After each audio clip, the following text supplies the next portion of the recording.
जिंदगी गुजरती है और फिर तरह तरह की मुश्किलें उसके दरवाजे पर दस्तक देने लगती हैं।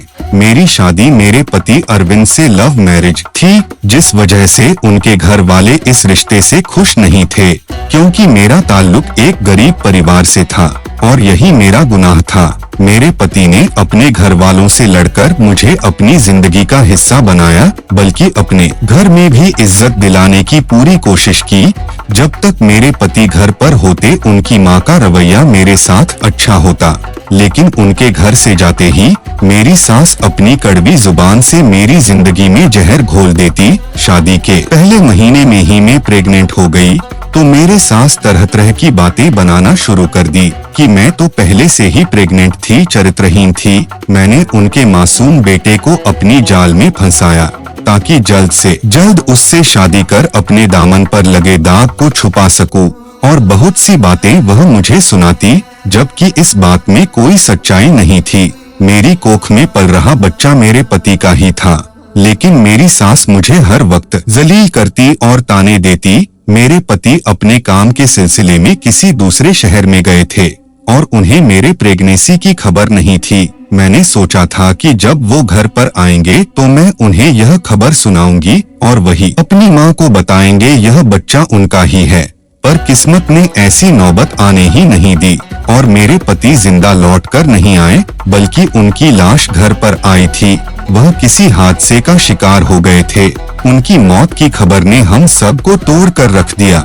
हमारे घर में कोहराम मच गया और मेरी सास ने बालों से पकड़कर मुझे पीटना शुरू कर दिया। मेरी सास मुझे मारते हुए ना जाने मेरे बारे में क्या क्या बक रही थी और मैं पत्थर बनी हुई अपनी सास को देख रही थी। वहाँ पर मौजूद लोगों ने किसी तरह मेरी सास के चंगुल से मुझे बचाया तो मेरी सास रो रो कर कहने लगी कि मेरे बेटे को पता चल गया था कि मेरी पत्नी के कोख में पल रहा बच्चा उसका नहीं है और इसीलिए वो इस दुनिया से चल बसा। सब इस बच्चलन औरत की वजह से हुआ है। इसने अपनी करतूतों से मेरे बेटे को मार दिया। मुझे तो अपने कानों पर यकीन नहीं हो रहा था, पर मेरी सास झूठ पर झूठ मुझ पर इल्जाम लगाती जा रही थी और वहाँ पर मौजूद लोग मुझे ऐसे देख रहे थे जैसे वाकई में मैंने कोई बहुत बड़ा गुनाह किया हो। मैं अपने हक में एक लफ्ज भी नहीं कर पा रही थी।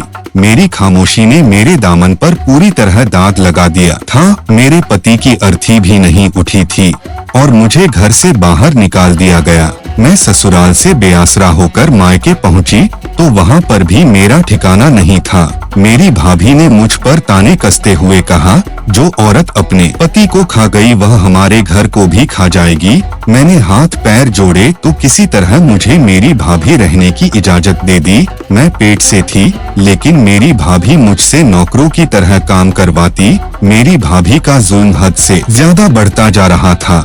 एक दिन मैंने अपने सामान बांध और घर से निकल गई। मेरे हाथ में कुछ भी नहीं था। मैं खाली हाथ थी। कुछ भी समझ में नहीं आ रहा था कि कहाँ जाऊं, किससे मदद मांगूं। लेकिन कहते हैं जिसका कोई नहीं होता उसका भगवान होता है।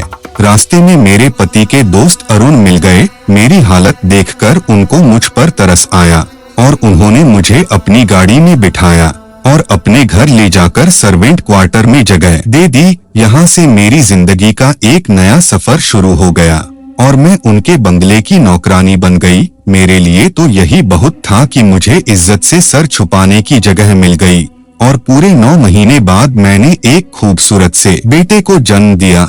मेरा बेटा आदित्य गोद में आया तो मुझे जीने का मकसद मिल गया और उस दिन से मैंने ऐसी मेहनत शुरू कर दी थी कि आहिस्ता आहिस्ता मेरे दिन बदलने लगे और मैंने एक छोटा सा घर खरीद लिया।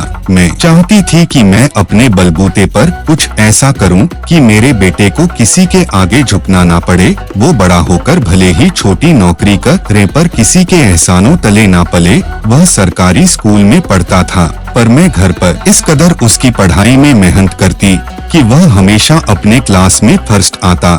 देखते ही देखते वह 17 साल का हो गया।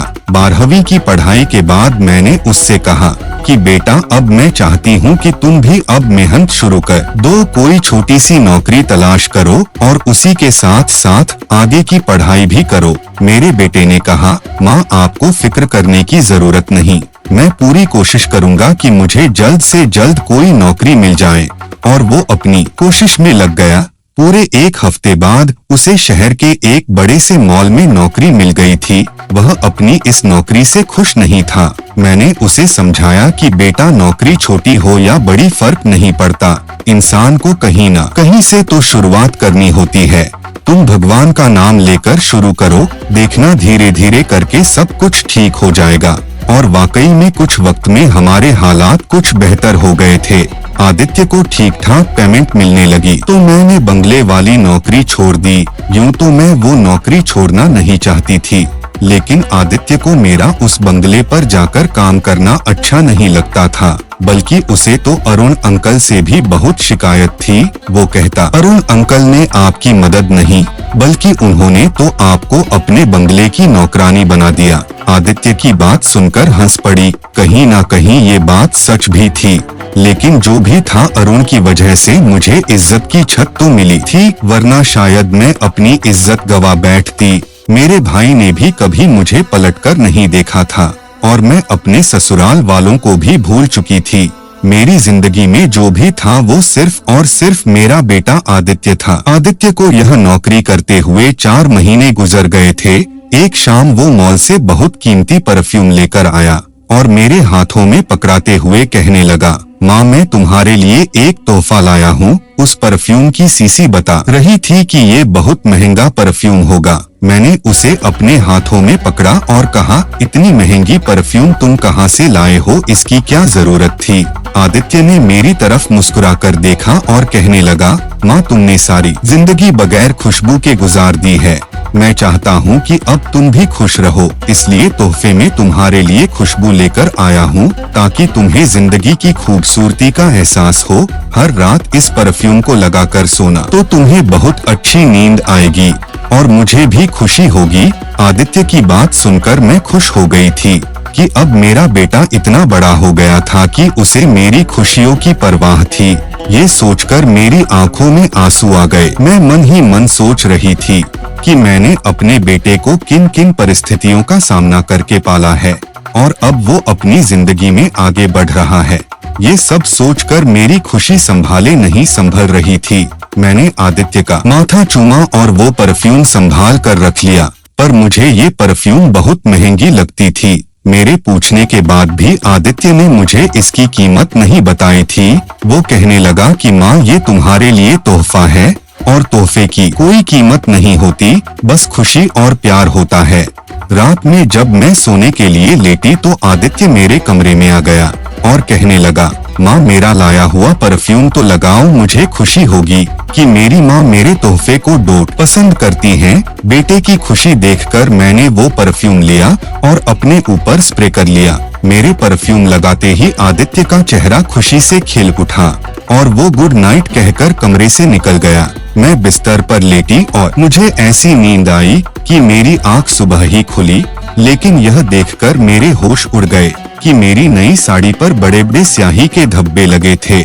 मैंने हर तरह से चेक किया, पर पता नहीं वो धब्बे कहाँ से लगे थे। मैंने जल्दी से उस कपड़े को धोकर डाल दिया, लेकिन उसके बावजूद भी वो धब्बे नहीं हटे। आदित्य को 11 बजे मॉल जाना था, इसलिए वो 10 बजे कमरे से तैयार होकर निकला तो मैं परेशान बैठी थी। मुझे परेशान होता हुआ देख वो मेरे पास आया और पूछने लगा, माँ, आपको क्या हुआ है कि आप इतनी परेशान हैं? मैंने उसे बताया कि पता नहीं कैसे मेरे कपड़ों पर स्याही के धब्बे लग गए हैं। मेरी बात सुनकर वो कुछ हैरान हुआ और फिर बोला, इसमें इतनी परेशान होने की क्या जरूरत, मैं आपके लिए नई साड़ी लाकर दे दूंगा। मैं उदासी से मुस्कुराई और कहने लगी, बेटा, बात नई साड़ी की नहीं है, मैं परेशान इसलिए हूँ कि ऐसा पहले कभी नहीं हुआ था और अब ये सब कैसे हो गया। मेरी बात सुनकर वो हंस पड़ा और कहने लगा, माँ आप भी ना छोटी छोटी बातों पर दुखी हो जाती हैं। मैं आपको नई साड़ी लाकर दे दूंगा ना। अच्छा ठीक है, अब जल्दी से मुझे नाश्ता दीजिए, मुझे लेट हो रहा है। मैंने उसे नाश्ता दिया और वो निकल गया। पर मैं सारा दिन यही सोचती रही कि ये स्याही मेरे कपड़ों पर कैसे लगी। बहुत सोचने के बाद भी मुझे कुछ समझ में नहीं आ रहा था। शाम को मेरा बेटा घर आया तो वो फिर मेरे लिए एक परफ्यूम लेकर आया। मैंने गुस्से में उसे डांटते हुए कहा कि ये इतने महंगे महंगे परफ्यूम लाने की क्या जरूरत है। अभी तुम कल ही तो इतनी महंगी परफ्यूम लाए थे। मैं वैसे भी कहीं आती जाती नहीं हूँ जो इतनी महंगी परफ्यूम लगाऊंगी। मेरी बात सुनकर आदित्य उदास हो गया और कहने लगा, माँ आप ही ने मुझे बताया था कि मेरे पापा को खुशबू बहुत पसंद थी और शादी के बाद आप बहुत परफ्यूम लगाया करती थी, तो आप मेरी लाई हुई परफ्यूम क्यों नहीं ले रही है। वो उदासी से बोला तो मुझे उसका उतरा हुआ चेहरा नहीं देखा गया। तो मैंने उसे कहा, अच्छा ठीक है, तुम उदास मत हो, मैं इसे लगा लूंगी। उसने कहा, माँ रात में इसे लगाकर सोएगा तो रात में सपने में आपको पापा नजर आएंगे। उसकी बात पर मैंने मुस्कुरा दिया। वाकई में मेरे पति को परफ्यूम बहुत पसंद थी। उस रात भी आदित्य के कहने पर मैंने परफ्यूम लगा तो ली, पर सुबह जब सोकर उठी तो आज फिर से मेरे कपड़े स्याही से भरे हुए थे। यह सब देखकर मैं हद से ज्यादा परेशान हो गई कि ये मेरे साथ क्या हो रहा है। आदित्य सोकर उठा तो मैंने फिर उससे ये बात कही तो वो कहने लगा, माँ ये कोई बड़ी बात नहीं है, आप क्यों इतना परेशान हो रही है। आदित्य का रवैया बिल्कुल नॉर्मल था, जबकि मैं बहुत ज्यादा परेशान थी क्योंकि आज तक मेरे साथ ऐसा कुछ नहीं हुआ था। मैं सारा दिन इन ख्यालों में गुम रही कि पता नहीं ये स्याही के धब्बे मेरे कपड़ों पर कैसे लग रहे थे।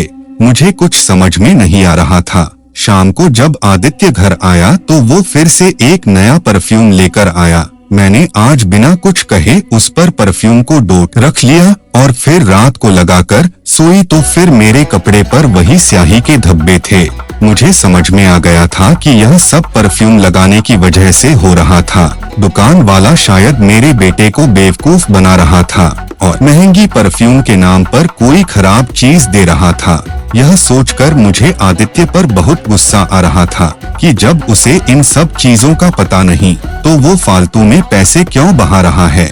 मैं इन्हीं ख्यालों में गुम थी कि मेरे घर का दरवाजा जोर जोर से बजने लगा। मैंने दरवाजा खोला तो सामने एक औरत खड़ी थी। मुझे देखकर कहने लगी, दीदी कुछ खाने को दो, मैं सुबह से भूखी हूँ। मैंने उसे कुछ खाने को दिया और साथ में वो परफ्यूम भी दिया। कहने लगी, ये मेरे घर ढेर सारा परफ्यूम जमा है, इसमें से कोई परफ्यूम ले लो। वैसे भी मेरा बेटा आज रात एक नया परफ्यूम लेकर आएगा, मैं इतना सारा रखकर क्या करूँगी। मैंने उस परफ्यूम को उसे देते हुए कहा, ये परफ्यूम बहुत महंगा और कीमती है, पर पता नहीं क्यों यह कपड़ों पर स्याही का धब्बा छोड़ देता है, जबकि इसकी खुशबू ऐसी है कि दिल को डोट मोह लेती है। उस भिखारन ने उस परफ्यूम की सारी बोतलें उठाई और उलट पलट कर देखने लगी और फिर जोर जोर से हंसने लगी। उसके हंसने का तरीका देखकर मुझे लगा कि शायद इसका दिमाग खराब हो गया है। मैं उसे चुप करवाने की कोशिश कर रही थी, पर उसने मेरी एक ना सुनी, वो बस हंसते ही चली जा रही थी।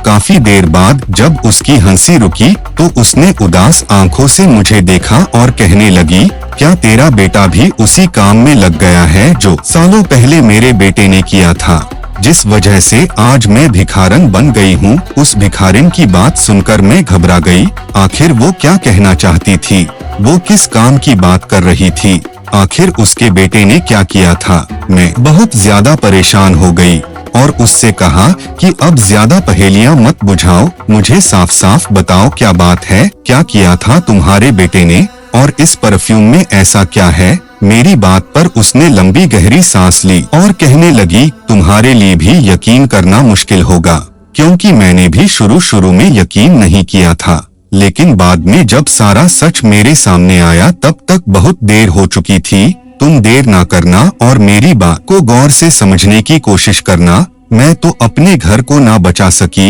लेकिन तुम अपने घर को जरूर बचा लेना। उसकी बातों ने तो मेरे रोंगटे खड़े कर दिए थे।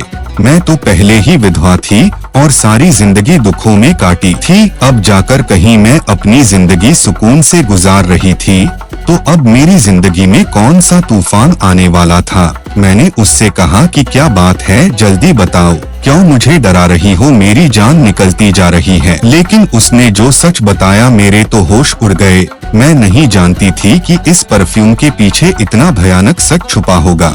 उसकी बात सुनकर मुझे लग रहा था कि मैं अपने पैरों पर खड़ी नहीं हो पाऊंगी। क्या मेरा बेटा मेरे साथ ऐसा कैसे कर सकता है?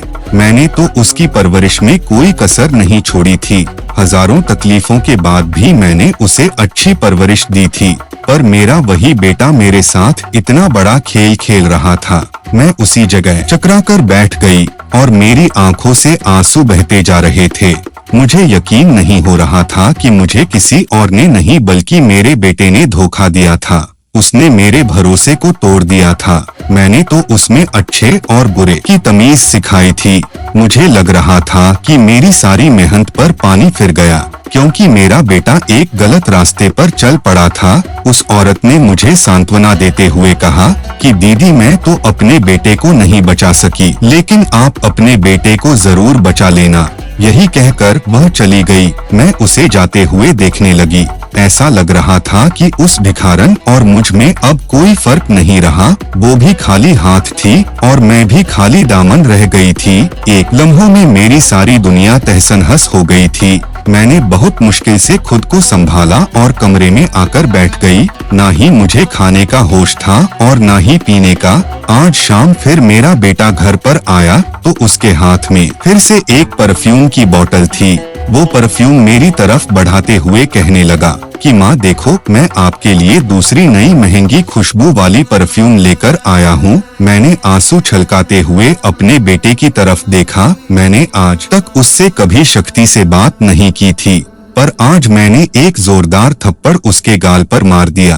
कुछ देर तक तो वो हैरत भरी निगाहों से मुझे देखते रहा और फिर मुझसे पूछा कि माँ क्या बात है। मैंने रोते हुए उसे बताया कि मैं उसका राज जान चुकी हूँ। मैं जान गई हूँ कि रोज क्यों तुम मुझे इतनी महंगी परफ्यूम लाकर देते हो और मेरे कपड़ों पर स्याही के धब्बे कैसे आते हैं। तुमने तो मुझे सीधा साधा समझकर बहुत बेवकूफ बनाया, पर अब मेरे आंखों की पट्टी खुल चुकी है। अब बताओ कि तुमने मेरे साथ ऐसा क्यों किया? क्या तुम्हें अपनी माँ की इज्जत का जरा सा भी ख्याल नहीं रहा? तुमने एक बार भी नहीं सोचा कि जब यह बात मुझे पता चलेगी तो मुझ पर क्या गुजरेगी? आदित्य ने मुझे बड़ी अजीब नजरों से देखा और कहने लगा, क्या दादी ने आपको घर से निकालते हुए एक बार भी सोचा? क्या मामा ने कभी पलटकर हमारा हाल चाल पूछने की कोशिश की? क्या अरुण अंकल ने बिना किसी फायदे के हमारी मदद की? नहीं ना। यह समाज ही इतना खुदगर्ज है कि आप जैसी विधवा और मुझ जैसे अनाथ लड़के को बिना किसी फायदे के सहारा नहीं देना चाहता। अगर ऐसे में मैंने अपनी आगे की जिंदगी सुधारने के लिए कोई कदम उठाया है, तो आप मुझे गलत कैसे कह सकती हैं? आखिर मेरा गुनाह क्या है? यही ना कि अच्छी नौकरी ना मिलने पर मैंने इस रास्ते पर कदम रखा ताकि 4 पैसे कमाकर अपने घर के हालात सुधार सकूं। माँ, मैंने कुछ गलत नहीं किया है। ये सब मैंने इसी समाज से सीखा है, जहाँ पर सीधे साधे लोगों का गुजारा नहीं होता। अच्छे लोगों को लोग दबा कर रख देते हैं। आदित्य बोलता ही चला जा रहा था और मैं अफसोस भरी नजरों से अपने बेटे को देख रही थी। मैंने उसे बहुत अच्छी परवरिश दी थी, लेकिन पता नहीं कैसे वह इतना पत्थर दिल बन चुका था। मैंने उससे कहा कि जो तुम कर रहे हो वह बहुत बड़ा गुनाह है। तुम्हारी वजह से ना जाने कितने नौजवान नशे की लत में आ गए हैं। तुमने हमारे घर को नशे का अड्डा बना दिया। वो तो मुझे आज एक भिखारन से पता चला कि जो तुम मुझे ये परफ्यूम लाकर देते हो ये एक बेहोशी की दवा है, जो अपना असर खत्म करते ही स्याही का धब्बा छोड़ जाती है। और इसी परफ्यूम की मदद से तुम मुझे बेहोश करके अपने ही घर में नशे का अड्डा चलाने लगे हो। कौन लोग हैं जिन्होंने तुम्हें इस काम पर लगाया है? तुम किसके लिए काम कर रहे हो? आदित्य ने सर झुकाकर कहा कि माँ, जिस मॉल में मुझे नौकरी मिली थी वहीं पर एक आदमी ने मुझे इस काम पर लगाया और बदले में मुझे हजारों रुपए दे रहा था। मॉल में सारा दिन 12 घंटे शोकेश के आगे खड़े लोगों को सामान दिखाकर बदले में मुझे सिर्फ चंद हजार ही मिलते थे। मुझे पैसा कमाने का ये तरीका बहुत आसान लगा। शॉर्टकट जानकर मैंने ये काम शुरू किया और कामयाब भी हो गया। घर में सिर्फ आप ही थी, इसलिए मैंने आपको बेहोश करके लड़के लड़कियों को अपने घर ले आता और इस तरह पुलिस के पकड़े जाने का डर भी नहीं रहता और मेरे अच्छे खासे पैसे भी बन जाते थे। मैंने आदित्य को समझाते हुए कहा कि अगर तुम्हें अपनी माँ से थोड़ा भी प्यार है तो तुम अभी पुलिस को सारा सच बता दो और उसे गिरफ्तार करवा दो, जिसने ना जाने तुम्हारी उम्र के कितने बच्चों की जिंदगी तबाह की है। बेटा, मैंने बड़ी मुश्किल से तुम्हें पाला है और मैं यह जानती हूँ कि एक अकेली माँ के लिए औलाद को पालना कितना मुश्किल होता है। मैं नहीं चाहती कि तुम्हारे जैसा कोई दूसरा आदित्य इस नशे के चंगुल में फंसे और उसकी